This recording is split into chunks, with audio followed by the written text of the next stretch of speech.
కిరణములు కలిగినవాడు. అంతేనా?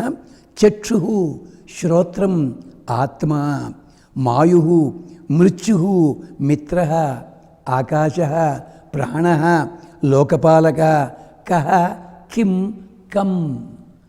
ఇదేమిటండి? విశ్వాసంలో కూడా ఉన్నాయి. కహ కిం పదమనుత్తమం. కహ అంటే ఎవరండి కాంతి అన్నాం, ఎవడయ్యాడు అక్కడ? కహ కిం. దీనికే ఒక జోకు లాంటి మంత్రం చెప్పుకుని ముగించుకుందాం. దేవతలందరినీ పిలిచాడు, పుట్టించాడు వాళ్ళకి పోస్టింగ్లు ఇచ్చాడు. ఆఖరిలోకి ఒకడిని పుట్టించాడు ఈయన బ్రహ్మదేవుడు. ఎవరతను? ఇంద్రుడు. నాకేం పోస్టింగ్ అని అడిగాడు ఈయన. అంటే ఇంగ్లీష్లో అడగలే, సంస్కృతంలో అడిగాడు. వీళ్ళందరికీ దేవత వీళ్ళన్నట్ట.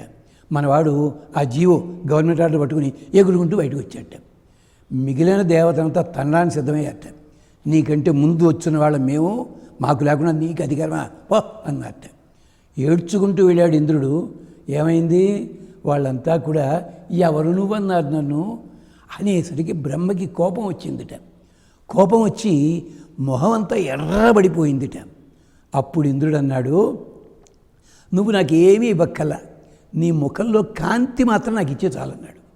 ఒరే నాయన, ఇంత కాంతి ఉంటేనే వాడు చెప్పిన మాట వినలేదు, ఈ కాంతి పోతే నువ్వే నన్ను పట్టుకుని ఎవడు అంటావు నువ్వు?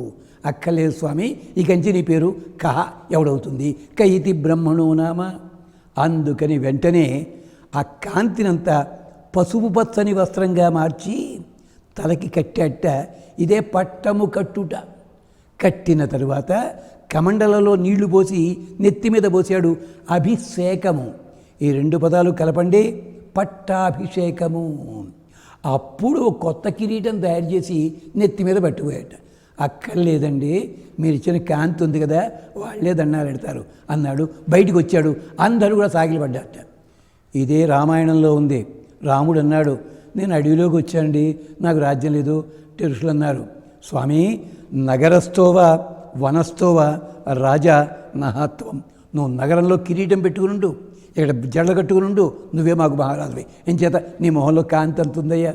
ఇది అందుకని కహ కిం. ఎవరిని అడగాలి? ఆయన్ని. కహ కిం పదమనుత్తమం. అలాంటివాడు. అలాంటి సూర్య భగవానుడు కదా, ఆ సూర్యుడి కోసం అని చెప్పి మేమంతా వస్తున్నాము. అంచేత స్వయంభూ బ్రహ్మ ఏతత్ అభూత. అలాంటి వాడయ్యా. అలాంటి మహానుభావుడు సూర్యుని ప్రశస్తికి మనకేమిటంటే అద్భుతంగా వేదం చెప్పింది. వాటితోటి ఇవాళ భాగం మనం చెప్పుకుంటాం.